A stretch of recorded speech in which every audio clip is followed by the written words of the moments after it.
Welcome to Detective's Diary. I am your host Wyatt.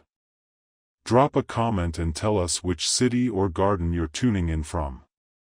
Your time here means more than you know. Now, the case begins. It all started, as these things sometimes do, with a pair of gloves.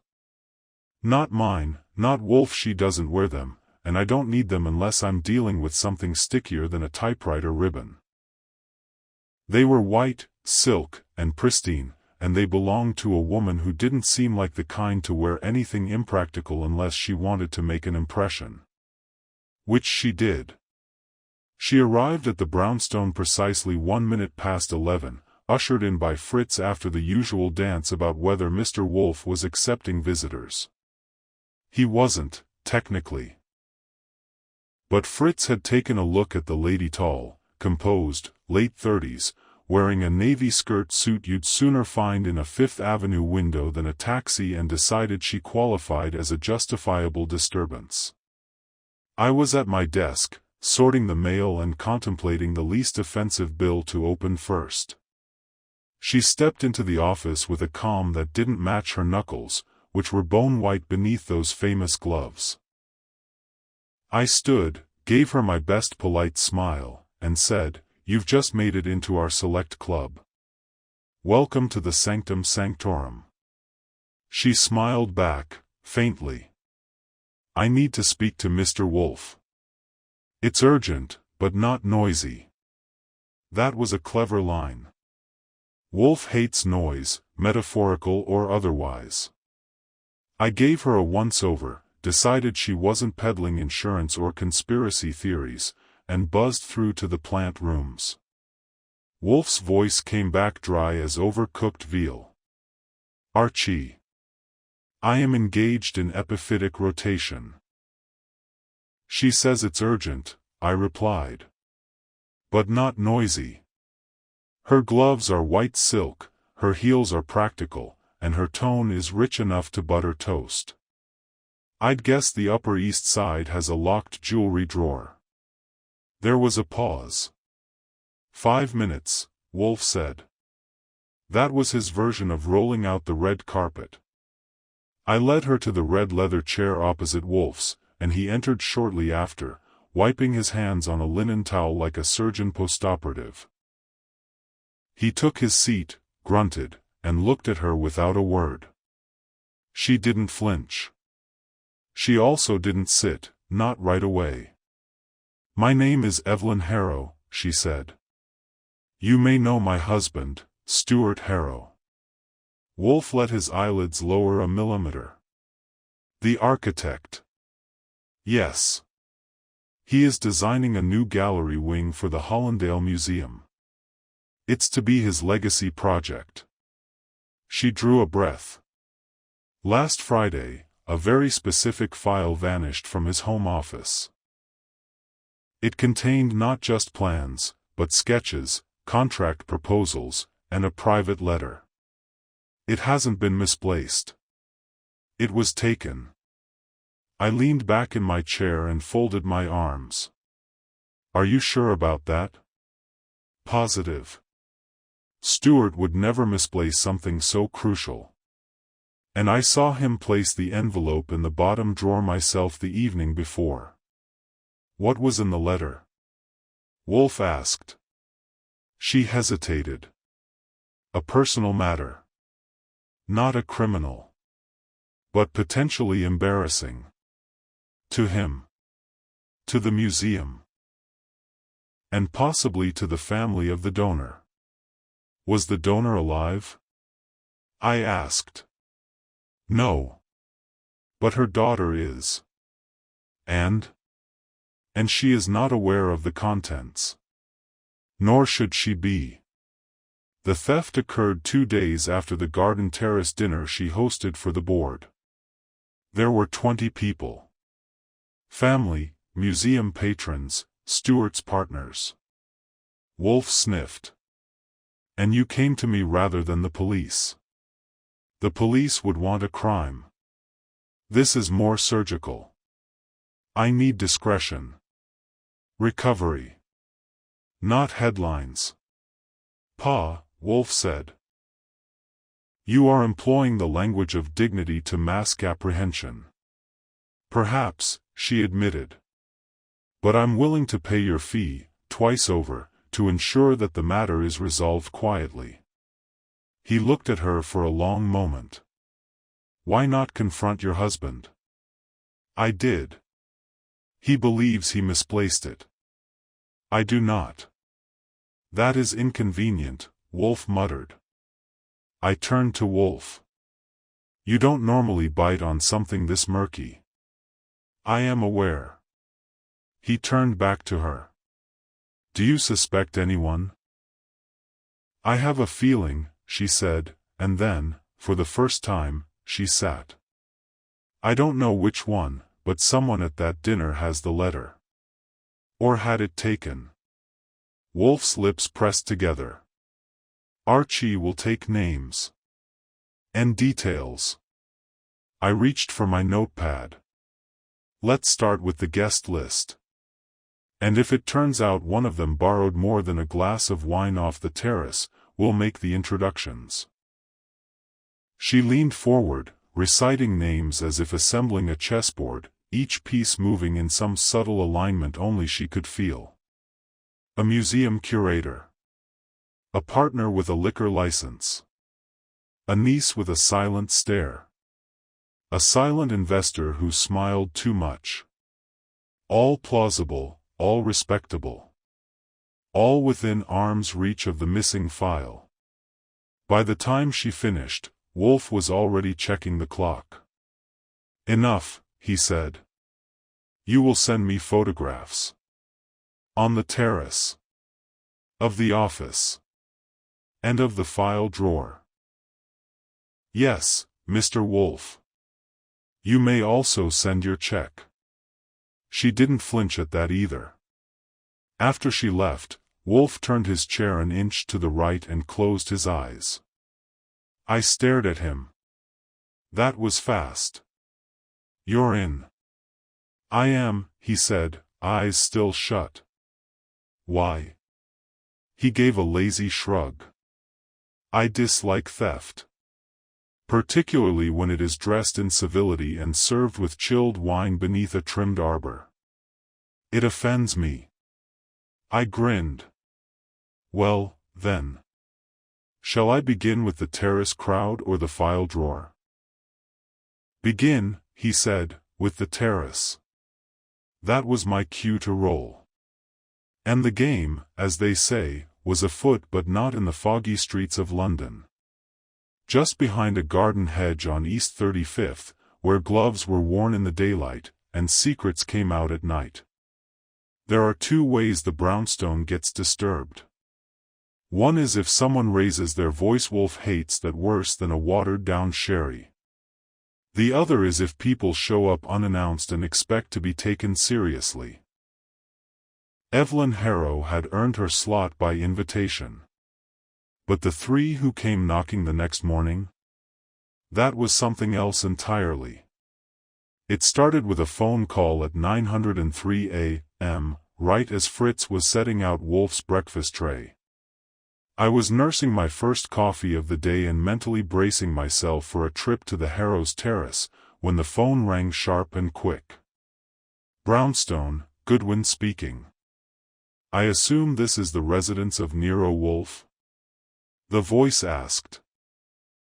Female, cool, with the slight tremor of someone trying hard not to sound anxious. You've assumed correctly. And this is his legman, Archie Goodwin. Who's calling? My name is Callista Hovel. I was at the Hollandale dinner. Miss Harrow came to see Mr. Wolfe, didn't she? I raised an eyebrow. I didn't know the guest list was public. It's not, she replied. But she's my cousin. Congratulations. You're not the first relative to get suspicious when fine stationery goes missing. I'd like to come by. I believe there's more at stake here than she's told you. I paused, giving the ceiling a glance. Are you asking for an appointment? I'm asking for a conversation. I considered it. Normally, Wolfe doesn't appreciate clients who replicate faster than a yeast colony. But something in her tone clipped, nervous, like a radio just off frequency gave me pause. You can come by, I said. But you may end up talking to me instead of him. Mr. Wolfe doesn't take well to interruptions before lunch, or after, or during. I'll be there in 20 minutes. She made it in 18. Tall, sharp, with dark auburn hair and a trench coat that made her look like she'd just left a foggy Paris street. She walked like someone used to private elevators and no waiting. I offered her a chair in the front room, but she declined and paced instead, glancing at the books, the orchids, the details like she was casing the place. When I brought her into Wolfe's office, he was finishing the last of his soft-boiled eggs. He didn't stand, didn't look surprised. Just gave her a once-over and raised an eyebrow. Miss Hovell, he said. You've come prematurely. She blinked. I beg your pardon. I have not yet begun, Wolfe said. You have arrived before your relevance has been established. She turned toward me, unsure if she was being insulted. I called because my cousin, Evelyn, is being used. That, Wolfe replied, is a sweeping conclusion. You'd best begin. She hesitated, then sighed. Stuart Harrow is not just designing a gallery. He's also in the middle of settling his late mother-in-law's estate. There's tension. Disagreements. Evelyn wants to preserve the family's dignity. Stuart wants control. Wolfe wiped his mouth. Of what? Of the estate. Of the narrative. Of Evelyn, if you ask me. I leaned forward. Are you suggesting the letter that disappeared had something to do with that? I'm suggesting, she said carefully, that it may have made Stuart look vulnerable. Possibly duplicitous. Wolfe studied her. And you wish us to proceed in what fashion? She shook her head. I don't care about the legal mess. But if Evelyn is stepping into something dangerous, I want her out. She trusts people too easily. Especially her husband. Then she trusts wrongly, Wolfe muttered. A habit neither rare nor terminal.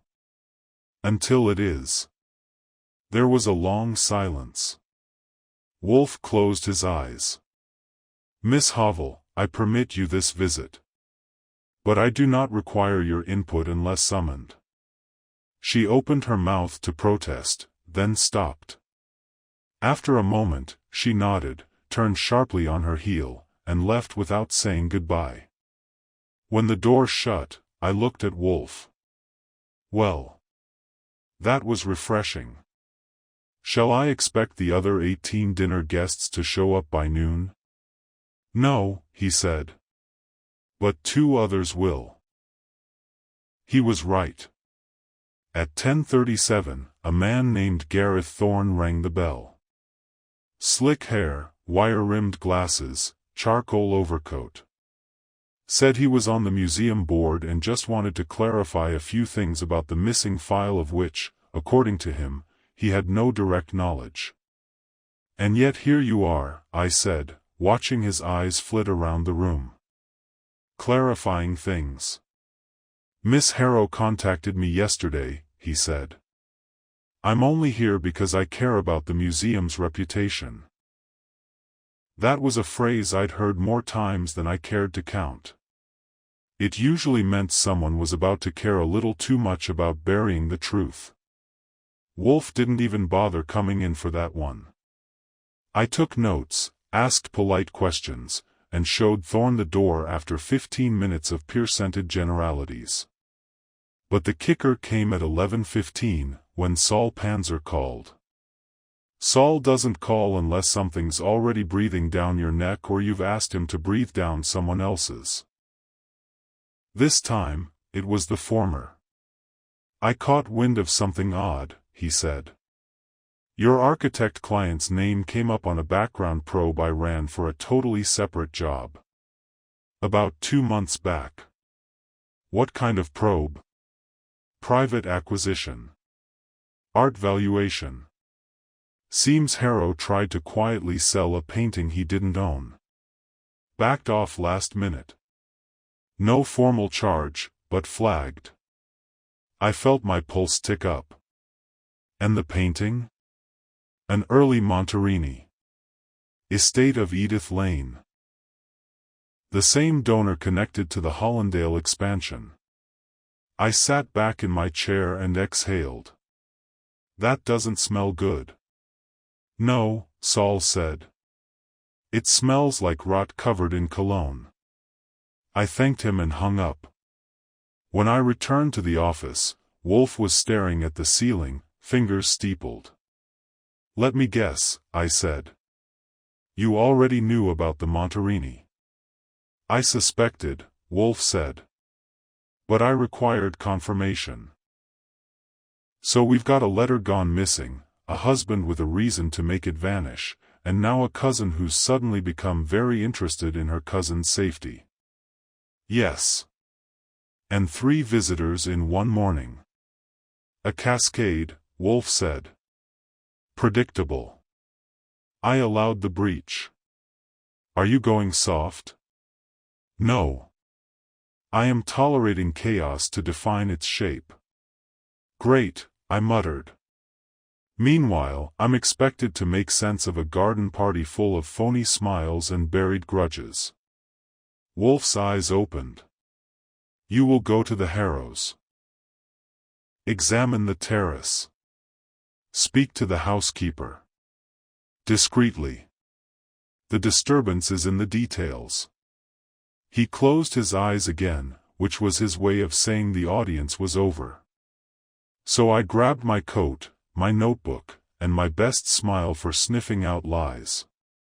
The terrace behind the Harrows townhouse was next on my list. And if I was lucky, the first stone I turned over would tell me who'd already been digging. You'd think a man with nothing to hide wouldn't mind a little polite inquiry. But when I showed up at the Harrow townhouse just after noon, wearing my friendliest smirk and holding a notepad that might as well have said I know something, I was greeted like a solicitor hawking engraved napkin rings. The townhouse was on East 64th, limestone-fronted and proper, with the kind of ironwork that implies lineage, not just money.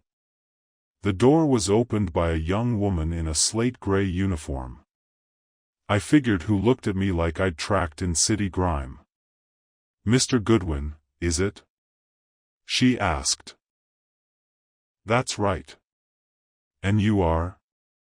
Marjorie, she said, with the crispness of someone who'd vacuumed a rug twice that morning.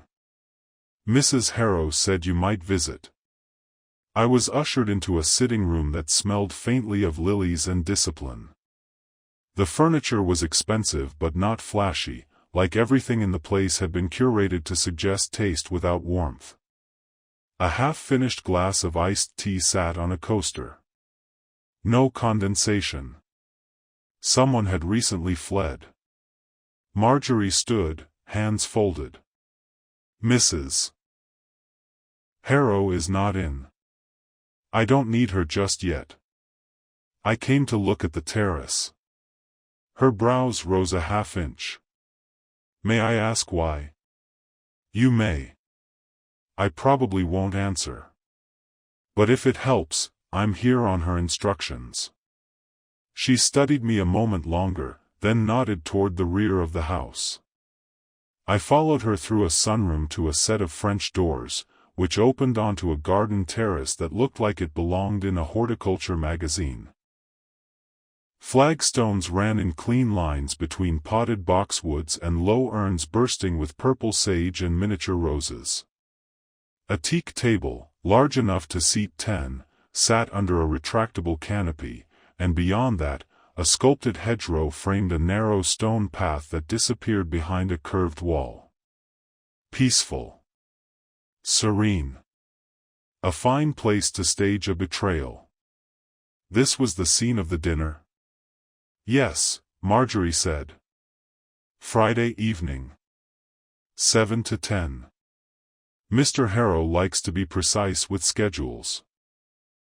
Does anyone come back into the house alone? I can't say. I walked the perimeter slowly, eyeing the placement of chairs, the kitchen doors, the side gate. Too exposed for a theft during the meal itself. Which meant someone likely took the opportunity before or after or during one of those idle, scattered moments when guests wandered off with a drink and a grudge. Anyone working that night besides you? Just Ray, the caterer's runner. And Mrs. Harrow's niece, Audrey. She helped serve dessert. Did she? She wants to go into hospitality. That struck me as the kind of thing no one wants to go into unless they've been discouraged from everything else. I made a few notes and turned back to Marjorie. I'd like to speak to Audrey. She's at Columbia during the week. Then I'll find her there. Thanks. I returned to the front, where Marjorie handed me a folded sheet. Mrs. Harrow left this for you. It's the guest list. Now we were talking. I tucked it into my pocket, thanked her, and walked 3 blocks before opening it. 10 names. I found a nearby diner, ordered coffee I wouldn't drink, and began sketching what Wolfe calls the circle, the inner orbit of interest, not yet guilt. 1. Gareth Thorne Museum Board. Already came to the brownstone, trying too hard to look uninvolved. Could be shielding the institution. Or himself. 2. Audrey Vale Evelyn's niece. Young, quiet, helpful. Maybe too helpful.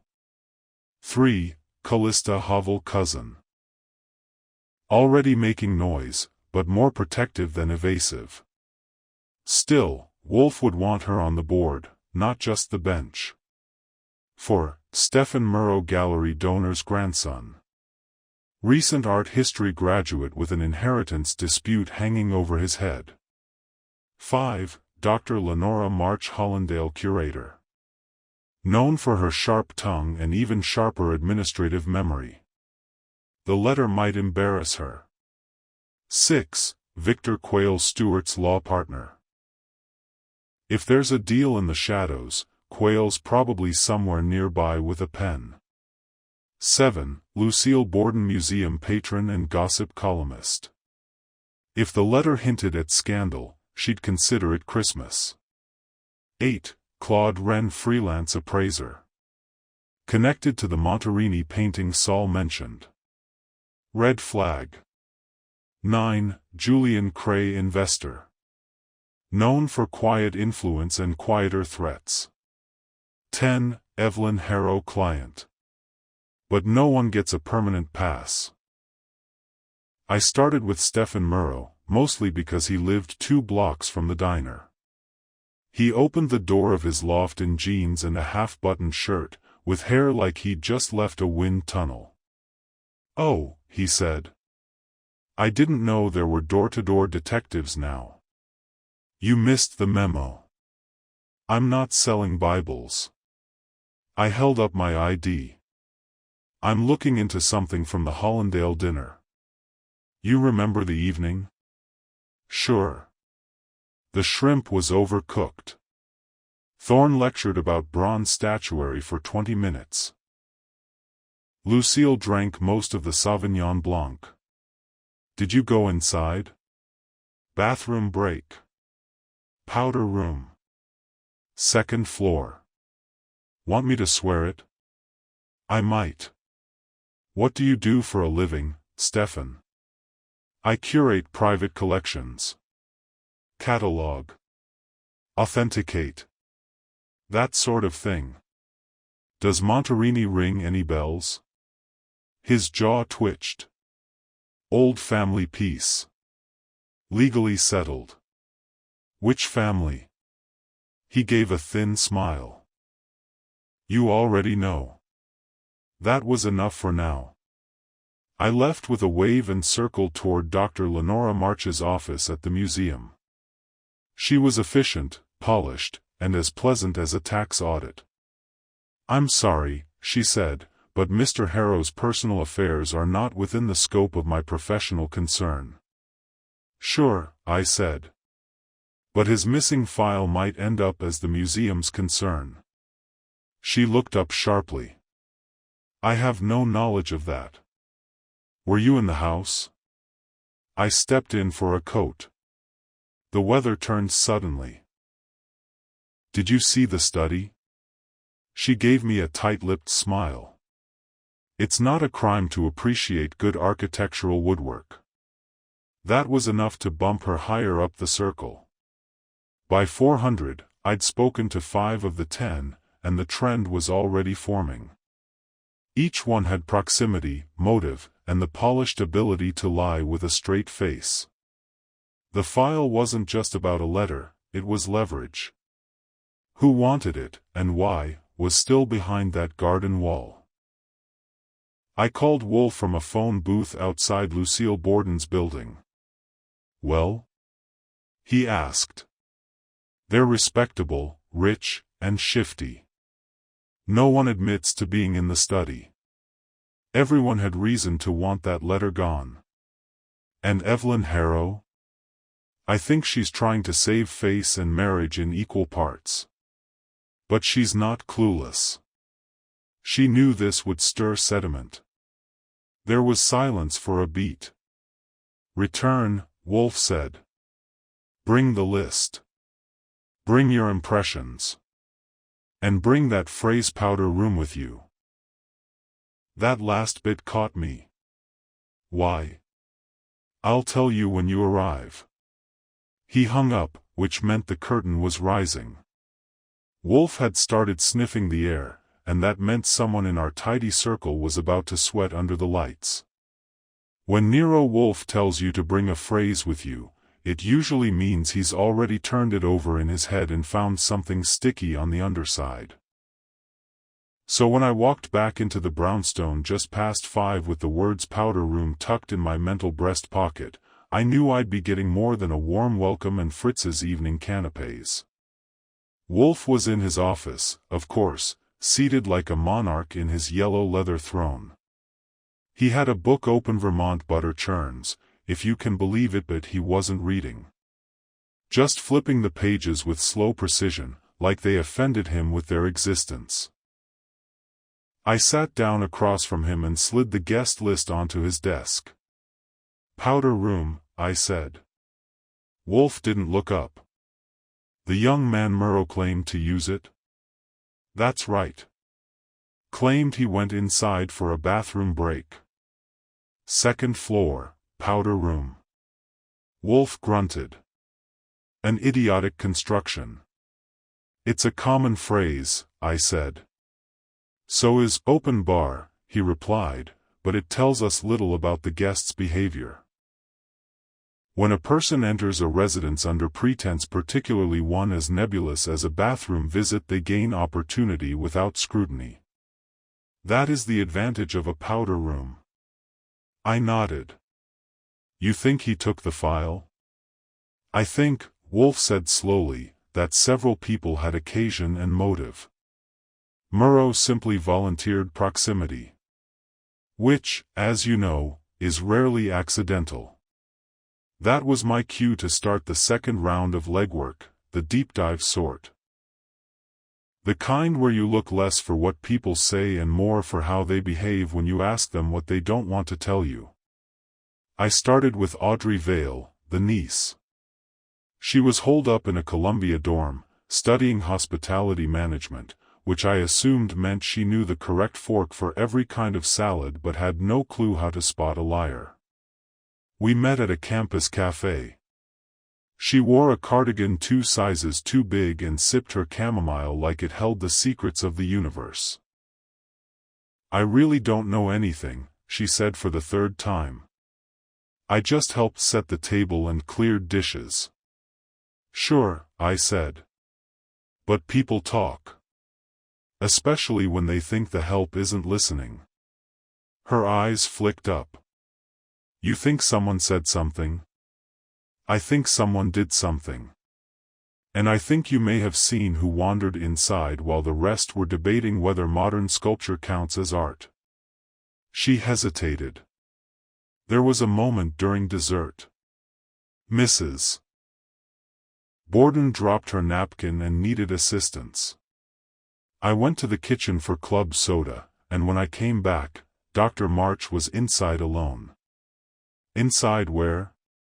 In the study. The door was half open. She didn't see me. That was interesting. March hadn't mentioned a solo visit to the study. I just admired the woodwork. What was she doing? Audrey looked down at her tea. Standing at the desk. I think she was checking something in a drawer. That would do. I thanked her, left her a tip and trust anyone who volunteers innocent more than once and headed back downtown. Next stop Victor Quayle, Stuart Harrow's law partner. His office was in a building that charged you for breathing the air, and he had the kind of handshake that left you feeling like you'd signed something by mistake. Of course I was at the dinner, he said, reclining behind his glass desk. A show of solidarity. The expansion has been good for our practice. Solidarity or strategy? He smiled. Mr. Goodwin, I'm a lawyer. The difference is semantic. I took out my notepad. Do you know anything about a missing file? I know that misplacing documents can be costly. And that Stuart's home office is, frankly, a disaster. He misplaces things often. Quayle adjusted his cufflinks. Let's say he's better at drawing buildings than managing drawers. I leaned in. But you know what was in that file? No, he said. And I wouldn't ask. Stuart's affairs professional and personnel are his own.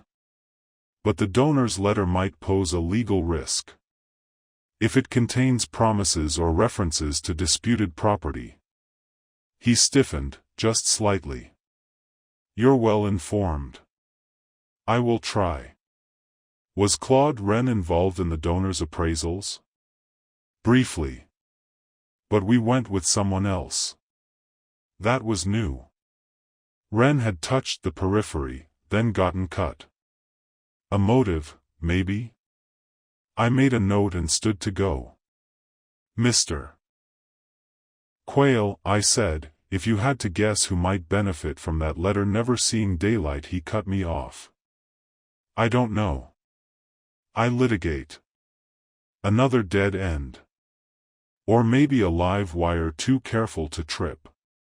By the time I returned to the brownstone, the streetlights were coming on and my shoes had a full day of Manhattan sidewalks under them. Wolfe was in the dining room, eyeing a plate of lamb kidneys like they'd offended his ancestry. I reported. Wolfe listened without interruption, except to raise a brow when I mentioned Audrey's glimpse of Dr. March. When I finished, he dabbed his mouth and leaned back. March, he said. A curator who fears exposure. Murrow, a descendant with a strained claim. Quayle, legally allergic to sunlight. All near the study. All with incentive. And Evelyn? Wolfe shook his head. She is earnest. Too earnest. That alone removes her from suspicion. That's generous. No, he said. That's logical. The earnest rarely conceal, they rationalize. I prefer the liars. He turned to me. We require one more angle. Which is? Claude Wren. You will speak to him. Do not delay. The next morning, I found Wren in a studio loft in Soho, surrounded by oils, frames, and unfinished canvases. He had a cigarette in one hand and a chipped espresso cup in the other. "I know who you are," he said before I could speak. "You're Wolfe's bloodhound." "I prefer investigative assistant, but sure." "I didn't take your file," he said. "That's a convenient opener." He smirked. "What do you want?" "Let's talk about Monterini. Why'd you pass on the valuation?" His mouth tightened. "Quayle didn't like my numbers. Said I was undervaluing. I said I wasn't in the habit of inflating dead women's taste." "Was Stewart there?" "He was the one pushing the sale. Said it was urgent. Then it wasn't. Then it disappeared." "Did he say why?" "No," Wren said. But he looked like someone who realized too late that a lie was costlier than the truth. That was a phrase Wolfe would like.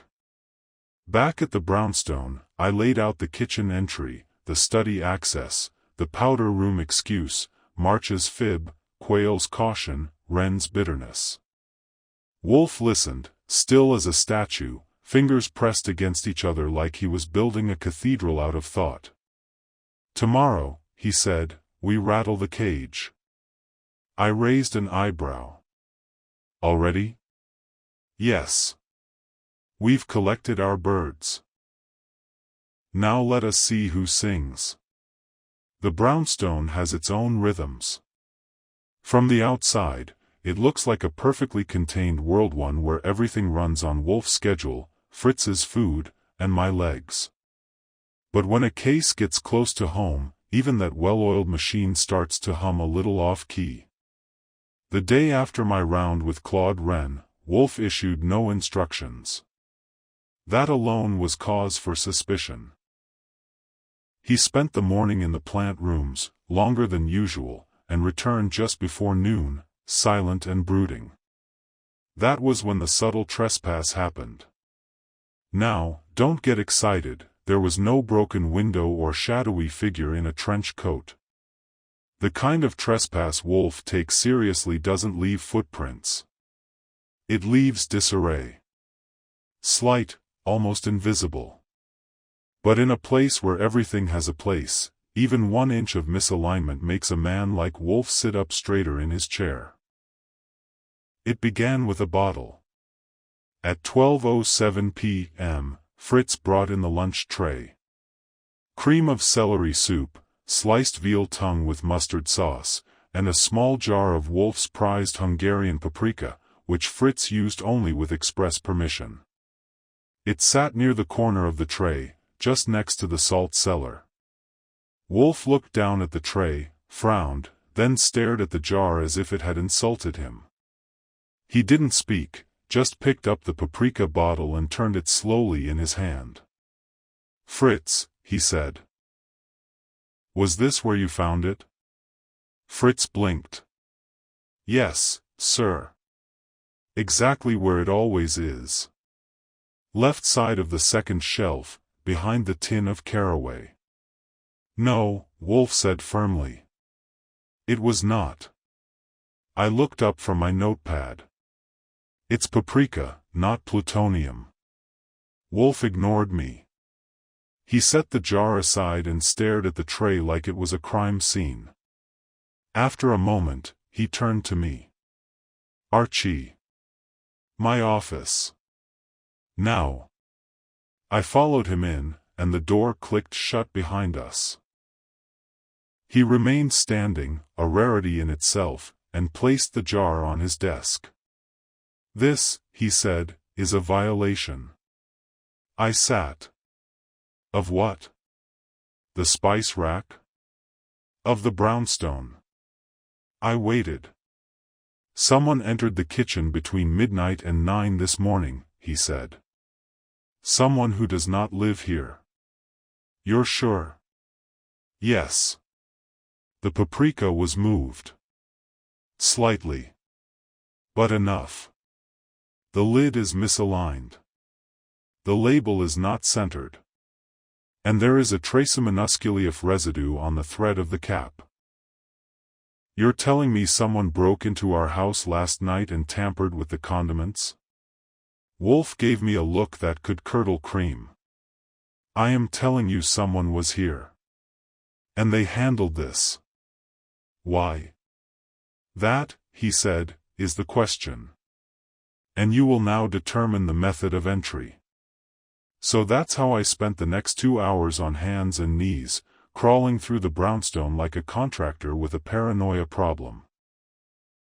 I checked windows, vents, the cellar, the dumbwaiter shaft, even the garden door. And I found something. On the kitchen door, there was a smudge barely visible, but out of place. A smudge on the inside of the doorknob. Fritz keeps that door polished like it's auditioning for a museum.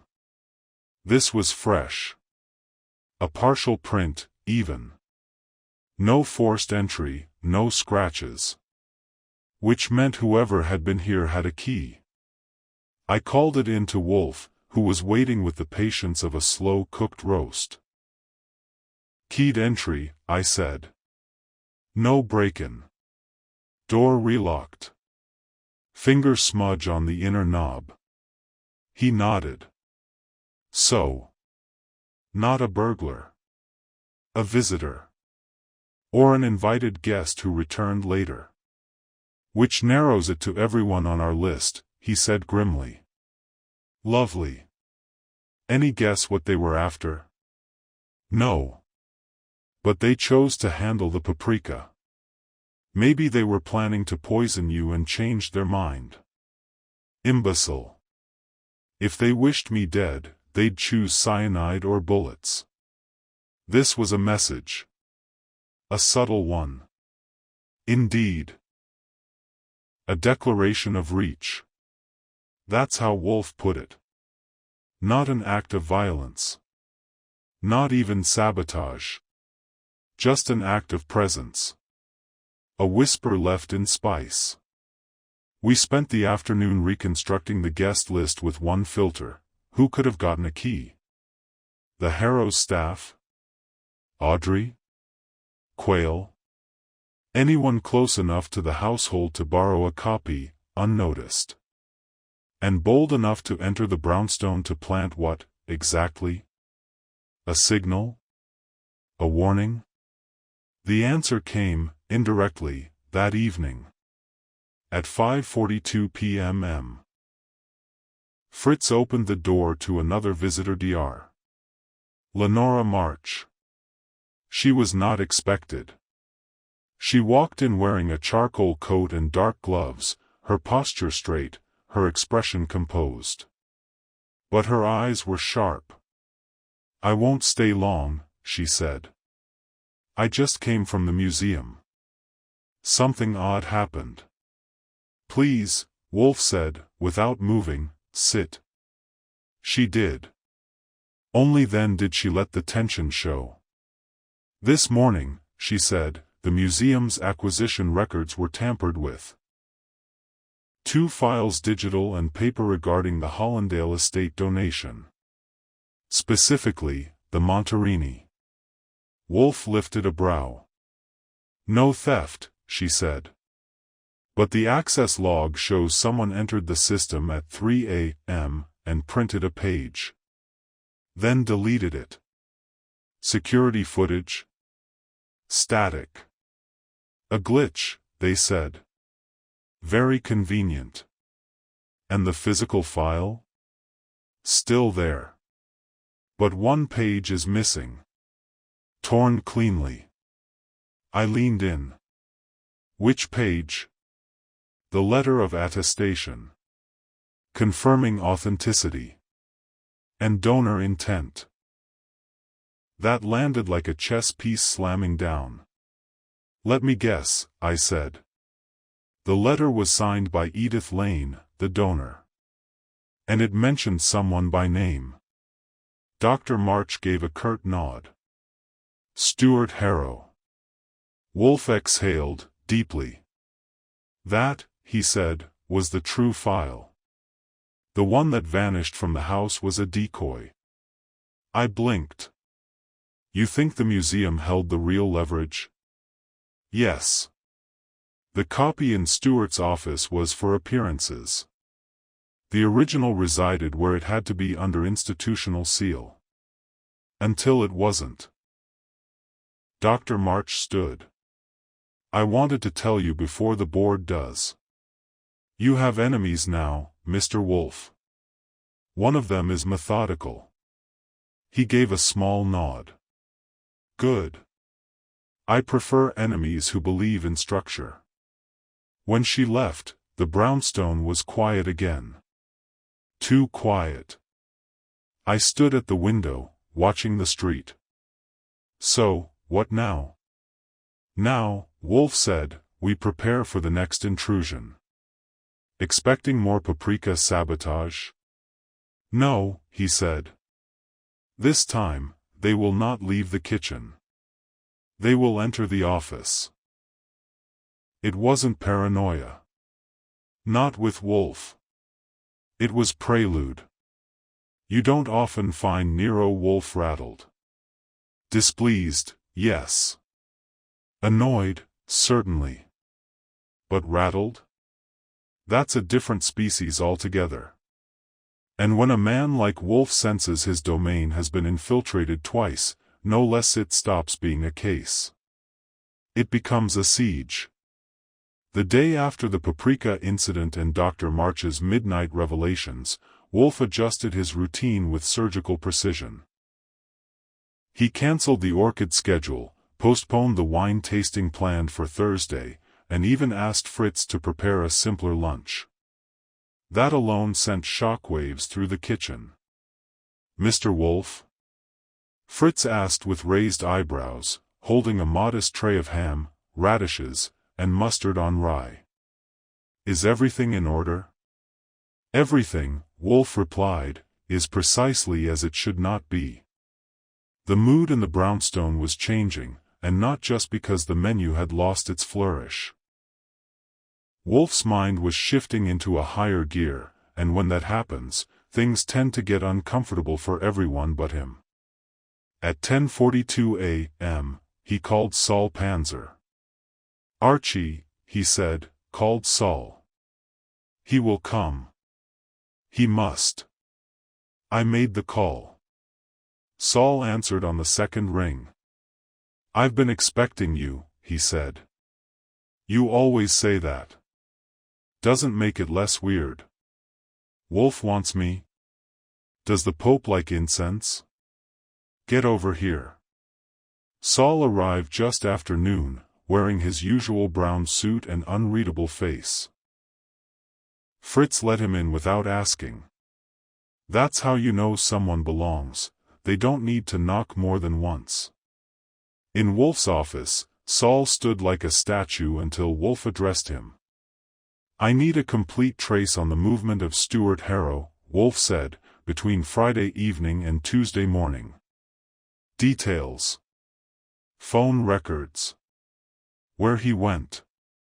Who he saw. Anything irregular. Saul didn't blink. Scope. Legal. Speed. Urgent. Saul nodded once and left. That was the entirety of the conversation. No explanations. No context. Wolfe trusted Saul's discretion the way most people trust locks. After Saul departed, Wolfe turned to me. You will remain here today. Something tells me I won't be playing backgammon. No. You will review the security of this house. Cameras. Locks. And you will remain alert. The intruder returned once. They may again. That got my attention. You think they'll try again tonight? No, Wolfe said. They won't need to. The first visit was reconnaissance. The second was removal. The next will be retaliation. I frowned. You're saying they think we have something? I'm saying, Wolfe replied, they know we're close. We didn't have to wait long for the pressure to build. At 3:20 p.m., a thick white envelope arrived via courier. No return address. No sender. Just our brownstone address typed in block letters. Fritz handed it to me with a skeptical look. Shall I prepare gloves? Too late, I said, already slicing it open. Inside was a single photograph. It showed Evelyn Harrow, seated on the garden terrace during the infamous dinner. She was smiling faintly, holding a flute of champagne, turned slightly toward the camera but unaware of it. Behind her, just over her left shoulder, stood her husband. Stuart. His mouth was half open, mid-sentence, and in his right hand, half visible at his side, was what appeared to be a folder. Not a dramatic one. Just a pale brown file folder. But something about the way he held it tilted, pressed flat against his leg, partially hidden the image weight. Suggestion. Implication. And then there was the caption, scribbled in pen across the bottom border. Some things disappear before the party ends. I took it to Wolfe. He stared at the image for a full 30 seconds before speaking. Crude, he said. But effective. What does it mean? It means they're watching. And now, they want us to know it. He tapped the corner of the photo. Do you see? I see a bad candidate. Do you see, Wolfe said, more firmly, what isn't there? I stared again. Then I saw it. No shadow, I said. Correct. Meaning the photo had been doctored. The angle of the sun suggested late afternoon, yet Stuart cast no shadow onto the flagstones. Someone had altered the image. Or staged it. The implication is clear, Wolfe said. They want us to believe Stuart had the file before it vanished. They want Evelyn implicated by proximity. And they want us to feel surrounded. Which means someone's getting nervous. Precisely. And desperation, Archie, is often the prelude to mistakes. At that moment, the phone rang. I picked it up. Goodwin. This is Gareth Thorne. Well, look who's on the line. Let me guess you're suddenly concerned about the integrity of historical documentation. His voice was tense. I heard you've been asking about the Monterini. News travels fast in museum circles. I need to speak with Mr. Wolfe. He's listening. Thorne hesitated. Then, I received a threat. This morning. What kind? Someone mailed me a page from the museum's ledger. With a red X drawn over my name.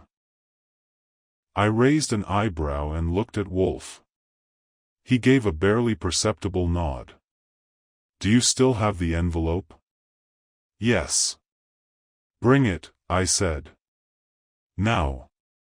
Thorne arrived 45 minutes later, disheveled and edgy. He handed over the envelope without a word. Inside was a single sheet of photocopy of the Hollandale acquisition ledger. His name was third on the list of board endorsements. Over it, in thick red marker, someone had scrawled "You signed it." Wolfe examined it with distaste. Juvenile, he muttered. But deliberate, I said. They're trying to create fractures. Make people panic. They already have, Thorne said. I want protection. Wolfe raised an eyebrow. Hire a guard. We provide truth, not muscle. I mean exposure. Find out who's behind this. Before they do more than send photos. Wolfe was silent for a beat. Then he said, "You'll attend tomorrow's gathering." "What gathering?" "The one I will now arrange." Wolfe turned to me. "Call them. All of them. Every name on that guest list. Here. Tomorrow. 6 p.m. I blinked. "You're pulling the trigger?" He nodded. "They want pressure. Let us see how they behave beneath it." As Thorne left, I turned to Wolfe. "You sure they'll all show?" "They'll come," he said. "Because now they fear one another more than they fear me." That's when I knew something was going to break. Not because Wolfe wanted it to, but because he had made it inevitable. The next morning, the brownstone bristled with tension. Wolfe's version of preparation doesn't involve pacing or plotting on whiteboards. It involves sitting still, thinking, and, when absolutely necessary, issuing instructions that rearrange the atmosphere of the house without lifting so much as an eyebrow. By noon, the stage for the evening's confrontation was set. Chairs were arranged in the office with surgical precision. Wolfe's signature semicircle of scrutiny, each seat assigned based on leverage, suspicion, and psychological proximity to the flame. The suspects wouldn't know that, of course. But once seated, each one would feel it. I handled the calls that morning. Every single name on the Harrow guest list plus one addition Wolfe insisted on. "You're inviting Callista?" I asked, scribbling the last name onto my pad. "She has observed the inner machinery," Wolfe replied. "She must be present when it ceases." Only Wolfe could make that sound like an invitation to a picnic and a hanging at the same time. Most agreed to come. Some needed coaxing, some pretended surprise, and a few tried subtle refusals. But the moment I mentioned that every other guest had confirmed, the survival instinct kicked in. No one wanted to be the only name not in the room when the curtain went up. I spent the afternoon reviewing my notes, cross-referencing timelines, scanning copies of Evelyn's guest list, and, at Wolfe's request, reviewing surveillance footage from nearby security cameras outside the brownstone. "You won't find the trespasser," Wolfe had warned. "But you may find who watched the aftermath." What I found, at precisely 6:03 a.m., the morning after the paprika incident, was a tall man in a dark overcoat lingering on the sidewalk across from the brownstone. He never approached. Just stood for a full 90 seconds, head tilted up toward our windows, then walked off. When I showed the still frame to Wolfe, he stared at it, then said, "Ren. Claude? Unless there are two art appraisers with a penchant for ill-fitting collars and improper heel support, yes." Why would he come back? To see if I had noticed. "And have you?" He gave me a sidelong glance. I noticed the moment he said too little about too much. 6 o'clock arrived with the weight of a verdict. The guests filtered in like wary patrons at a new theater, unsure of the performance but certain it mattered. Fritz greeted them formally, offered no drinks, and gestured toward the office with the solemnity of a funeral director. Dr. March arrived first. She wore black, again, and gave me a nod that was both respectful and guarded.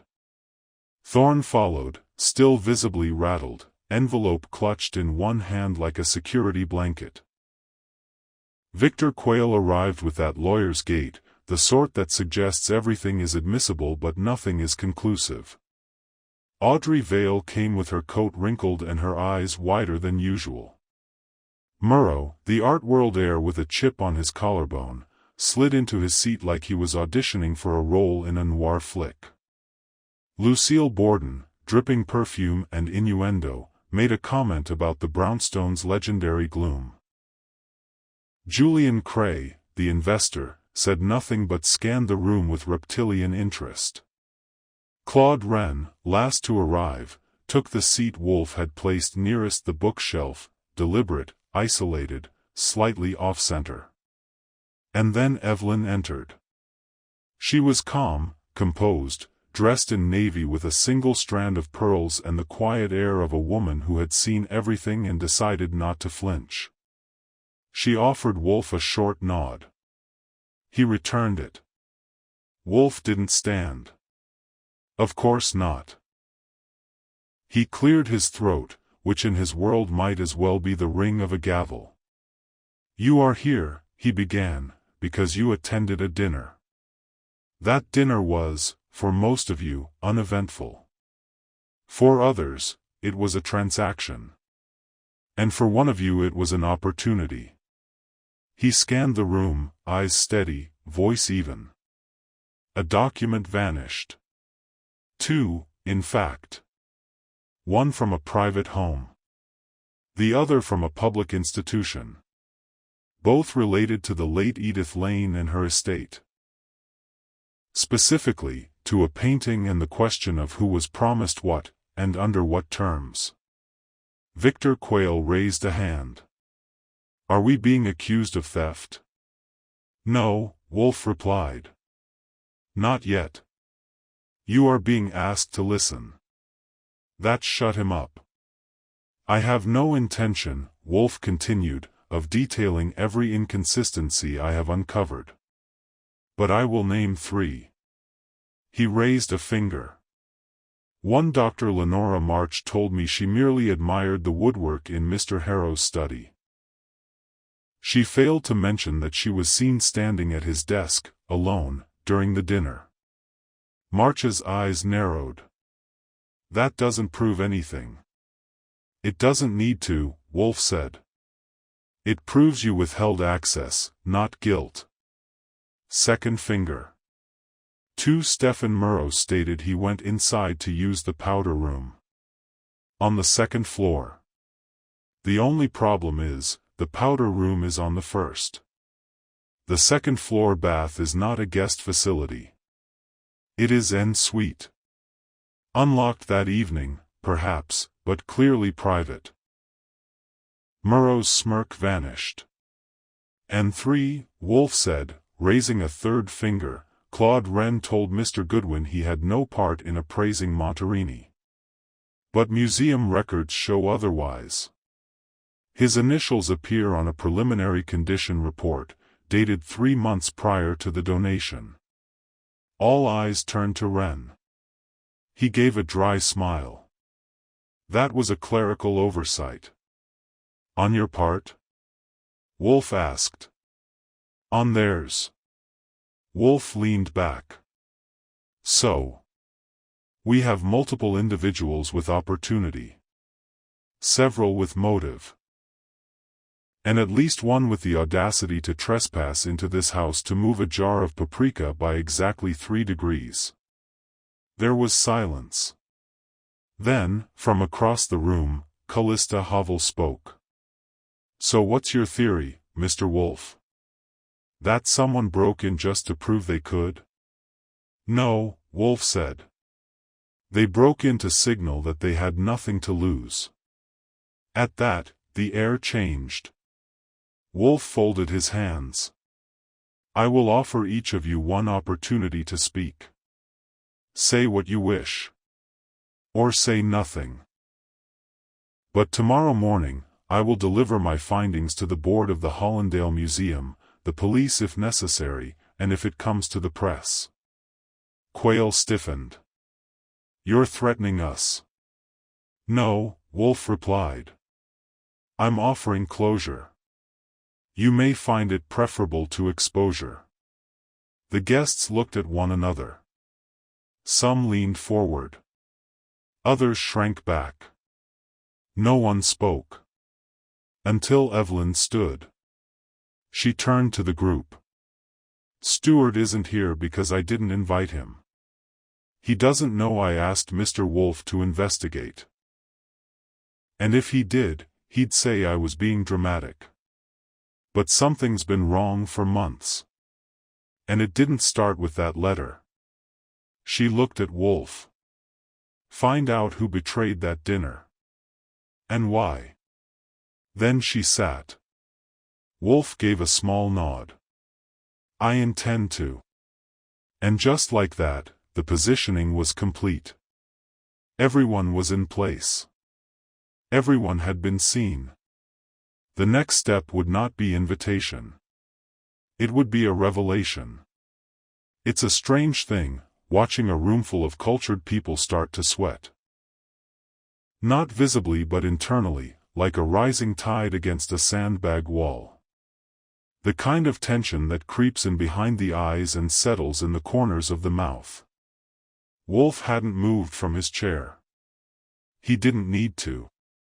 The arrangement of furniture, the absence of refreshments, and the presence of a man who never left his house yet somehow knew what you'd done 3 days ago was pressure enough. The semicircle held. 10 people sat across from him. 8 had something to hide. 2 weren't sure what it was, but they knew it was bad. I leaned against the wall near the globe, notepad in hand, eyes moving with Wolfe's cues. He hadn't announced the purpose of the gathering beyond clarity. But clarity, in Wolfe's hands, had a nasty habit of becoming accountable. He started with Dr. March. You told me, initially, that you admired the woodwork. Then, you may have entered the study briefly. Now, we have an eyewitness who saw you standing at the desk. You see the problem. March stiffened. I did enter. Briefly. I looked at the ledger. I did not take anything. But you had the opportunity. I also had no reason. If the document had contained anything damaging to me, I wouldn't have gone near it. That, Wolfe said, is not a defense. It is a hypothesis. She went quiet. Next, he turned to Quayle. Mr. Quayle, as a lawyer, I assume you keep clients' confidences. That is your right. But what was your role in the potential sale of the Monterini? Quayle folded his hands. Minimal. Stewart asked me to investigate whether the painting could be legally liquidated. I advised him against it. When? Mid-June. And after that? He dropped the subject.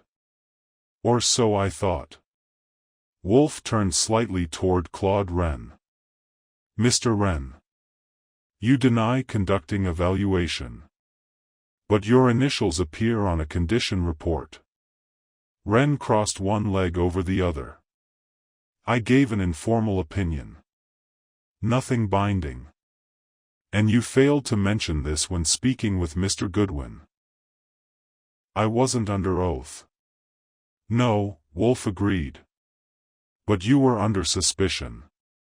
A flicker of irritation passed across Wren's face.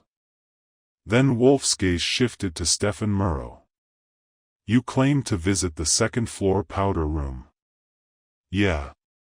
There is no powder room on the second floor. Murrow blinked.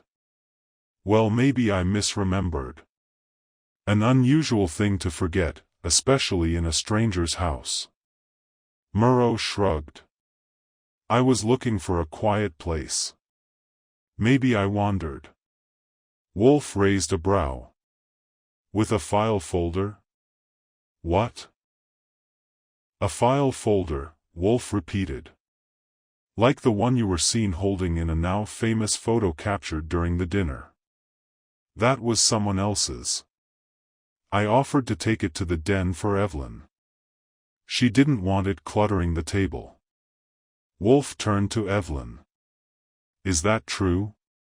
Her face was unreadable. No. Murrow shifted in his seat. She might have forgotten, he said, too quickly. Unlikely, Wolfe replied. She remembers nearly everything. Wolfe allowed the silence to stretch. Then his voice dropped half a degree. A file disappeared. Not just a letter, but the entire envelope. A duplicate of a more dangerous document held by the museum. He pointed slowly, deliberately at Audrey Vale. "And you saw someone in the study?" Audrey nodded, eyes wide. "Dr. March. Was anyone else inside?" She hesitated. "I thought I heard movement. After. Someone coming down the stairs." "Who?" "I'm not sure.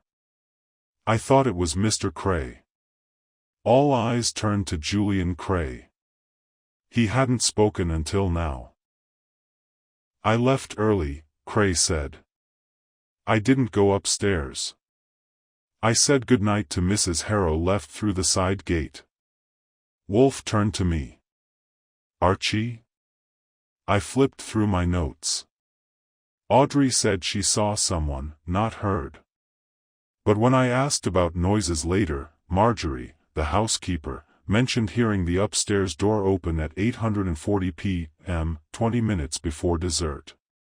"Which places it well before March or Murrow had their moments," Wolfe said. I nodded. And, I added, the museum logs show the document was accessed online 3 nights later at 3:00 a.m., from an external IP address. While Saul traced back to Stuart Harrow's firm, Wolfe finished.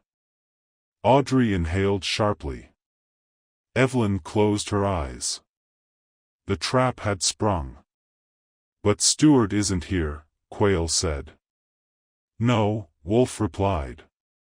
"Which is why I delayed the reveal." His voice rose a shade. "Because while several of you toyed with truth, one of you used absence as a shield."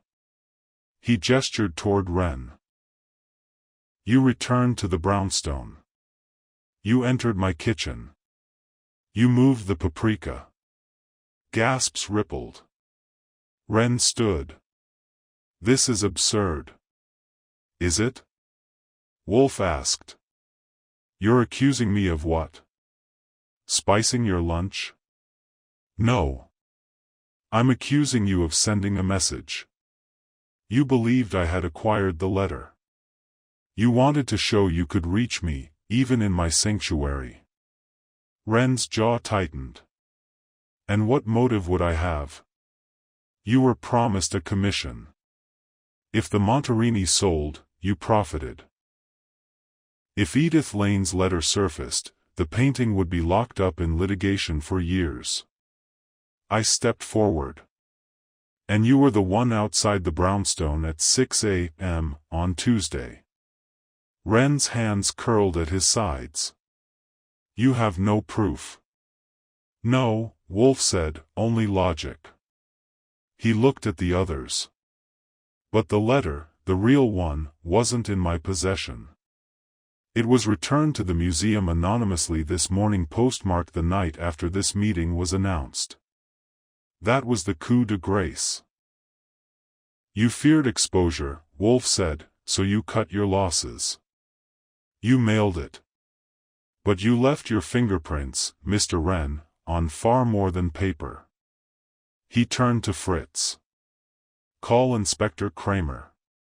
And just like that, the gathering was over.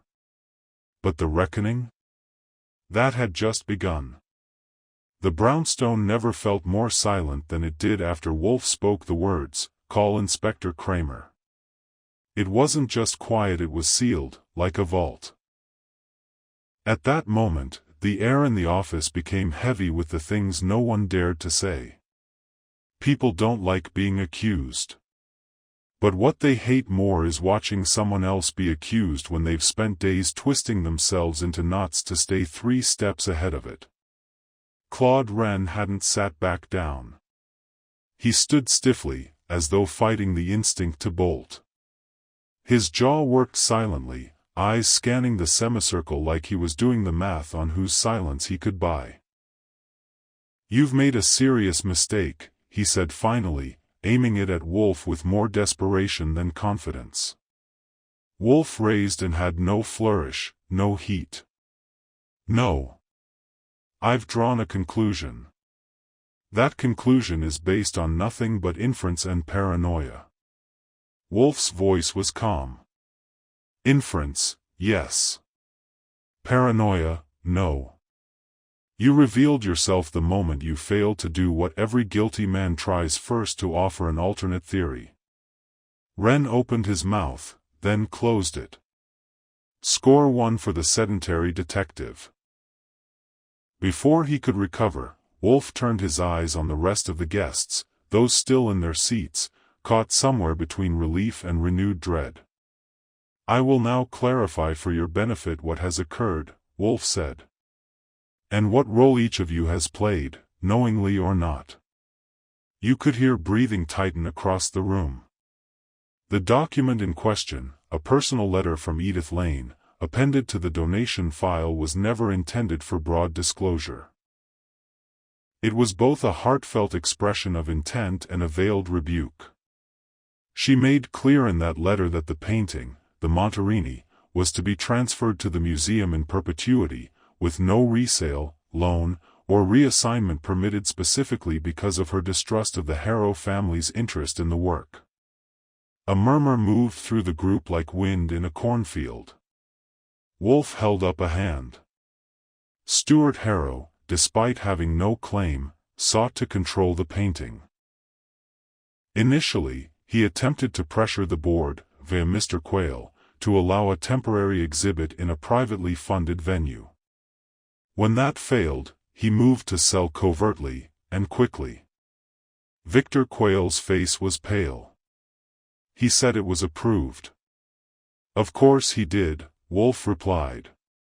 Because the one man who could appraise it and quietly pass it through a third-party buyer was seated right here, Claude Wren. Wren's nostrils flared. You're guessing. No, Wolfe said. I'm deducing. You see, you didn't want the sale to stall. You had a buyer, offshore, discreet, and anonymous. But you knew that if the letter came to light, the painting's ownership would be mired in legal challenge. And your reputation would be tainted by association. He leaned slightly forward. So you did what few men would. You tried to destroy the letter. That's not proof. You entered the Harrow house under the guise of friendship. During the dinner, while the others were distracted, you retrieved the decoy file from the desk. He turned to Murrow. You saw him, didn't you? Murrow flinched. I wasn't sure. I thought it was Quayle. No, Wolfe said. You knew. But you stayed quiet because you hoped it had nothing to do with you. Your family's name was on the donor plaque. You were afraid of what would happen if your connection became a scandal. Murrow said nothing. Wolfe returned to Wren. But that file, the one you took from the study, only contained a partial copy. The original letter remained at the museum. So days later, you breached their archives.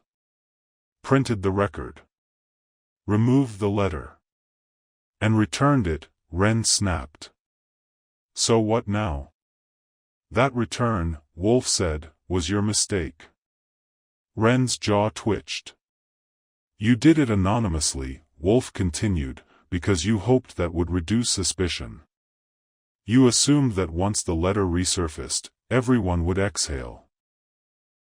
Case closed. But you overlooked one detail. Wolfe nodded at me. I stepped forward and held up a padded mailer postmarked and sealed until that morning.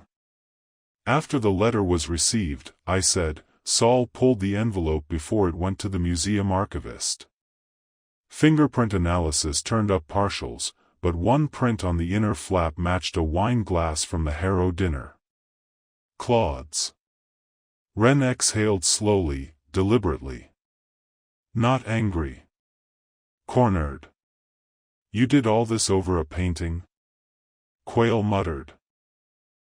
No, Wolfe said, his voice suddenly quiet. He did it for pride. For opportunity. And because, in his world, reputation is currency. A commission on a Monterini sale isn't just profit status. It opens the next 10 doors. I didn't hurt anyone, Wren said sharply. Wolfe raised a brow. You violated a trust. You trespassed into private property twice. You attempted to mislead a client. And you tampered with a document of historical and emotional significance to a grieving family. Wren turned toward Evelyn, who hadn't spoken since she'd entered. I never meant to involve you, he said. She looked back with a kind of sadness that wasn't soft. You didn't. Stuart did. You just played along. That shut him up. Then Wolfe did something I hadn't seen him do in weeks. He stood. Not fully just a rise from his chair, enough to shift weight, to show gravity. For Wolfe, that was thunder. This, he said, is not justice in the legal sense. You will not be charged with grand larceny, Mr. Wren. Not today. You returned the letter. But the museum will see to your exclusion. Your clients will hear of this. And your name, henceforth, will be attached not to provenance but to deceit. Wren swallowed hard. Then I sat down. Hard. I opened the door. Inspector Kramer's on his way. You can explain the rest to him. The room remained hushed. No one left. No one dared. They sat in that office under the weight of a man who never moved, who never bluffed, and who never missed a detail. When the sound of sirens approached outside, Wolfe sat back down and adjusted his cuffs. Mr. Goodwin, he said, that will do. I nodded. Yes, sir. Outside the brownstone, the real world resumed. But inside? Inside, order had been restored. And Wolfe? Wolfe was ready for dinner. The day after the confrontation, the brownstone exhaled. Not that Wolfe would ever use such sentimental phrasing, he would have preferred something botanical, like the pressure of blight lifted. But for those of us who operate on human terms, it felt like the storm had passed. The house was quiet again. Still. Back to its proper geometry. Fritz was the first to return to full form. That morning, the breakfast tray included quail eggs and cream, buttered toast sliced with machine-level precision, and coffee rich enough to paint a canvas. He offered it with a raised eyebrow and a dry observation balance. Mr. Goodwin, is best served warm. Wolfe accepted it with a nod. No complaints about the placement of the salt. No comments about the alignment of the saucer. The paprika stayed firmly on the shelf, label front-facing. Everything was, once again, in order. And yet, that kind of order only comes after disarray. You can't taste equilibrium unless you've been rattled.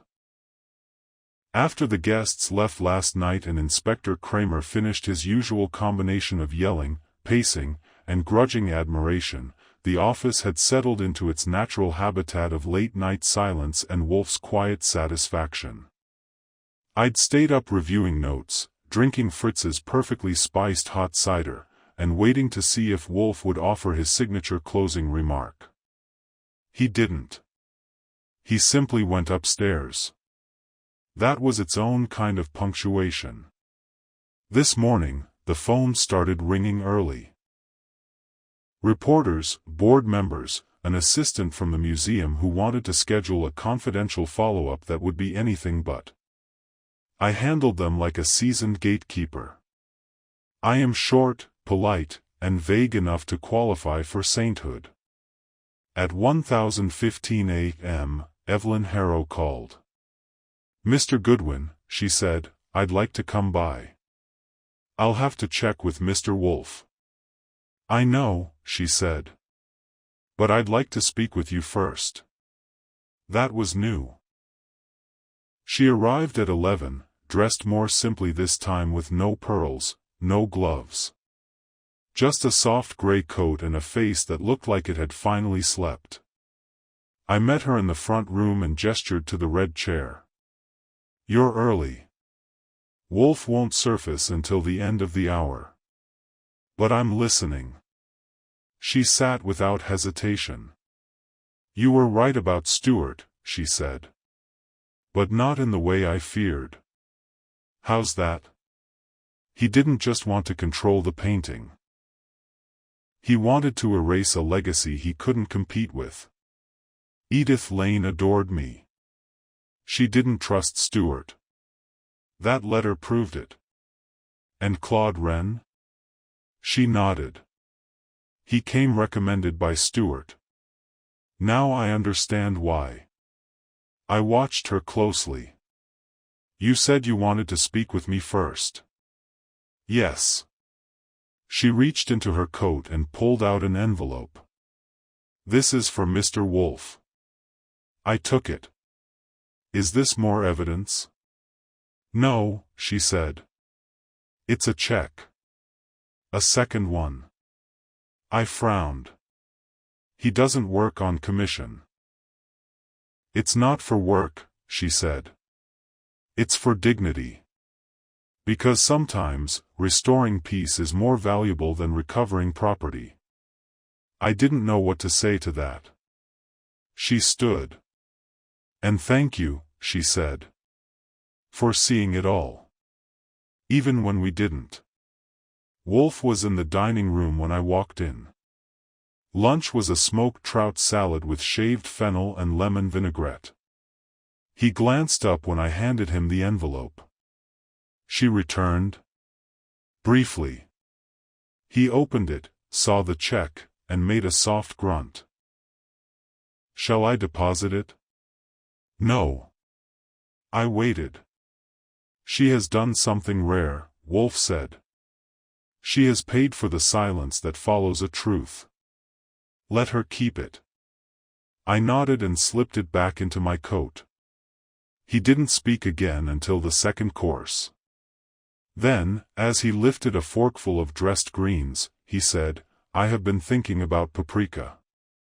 Oh, here we go. He ignored me. Paprika is not essential. It rarely carries a dish. It cannot conceal poor ingredients. It is delicate. But its absence, when expected, is noticeable. Its misplacement is unforgivable. I tilted my head. And this is a metaphor? It is a fact, Wolfe said. But it is also a metaphor. About Wren?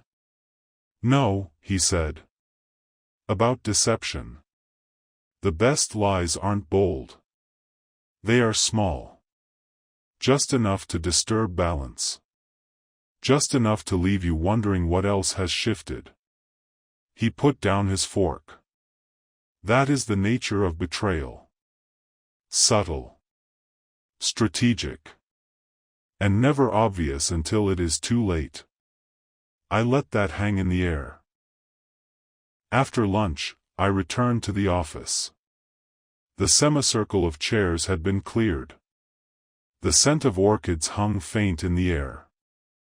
I opened the windows to let in the early November breeze and sat down at my desk. The phone rang again at 1:40 p.m. It was Inspector Kramer. I want your notes, he said. What notes? Don't be cute, Goodwin. I wouldn't dream of it. But I'm afraid Mr. Wolfe considers those privileged. A pause. Fine. Then tell Wolfe that the museum's board will issue a quiet statement. Wren's reputation's already ash. They won't press charges, but he won't work again in this city. I'll pass it on. Do you ever get tired of playing buffer? Only when I'm on hold. He grunted and hung up. By 3 o'clock, I had started typing up my final report. Wolfe liked things documented, even if he never looked at the file again. He said it was for posterity. I suspected it was for Fritz, should a lawsuit ever land in our lap. The last line I typed was the crime behind the garden terrace was not one of blood, but one of design. It was a theft of trust, executed with civility and sealed with silence. Wolfe emerged from the plant rooms just before 5. He looked pleased. And hungry.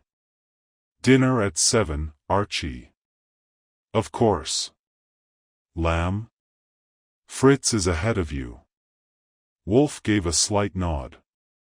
As he passed by my desk, I added, "You didn't offer a final reflection last night." He paused. "Look at me."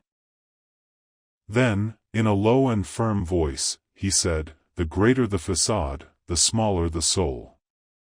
And just like that, he was gone back into his world of orchids, order, and butterfat precision. Another case closed. Another balance was restored. Until the next trespass. Until the next shift in the shadows. And I, Archie Goodwin, will be waiting to see who dares step into the brownstone next.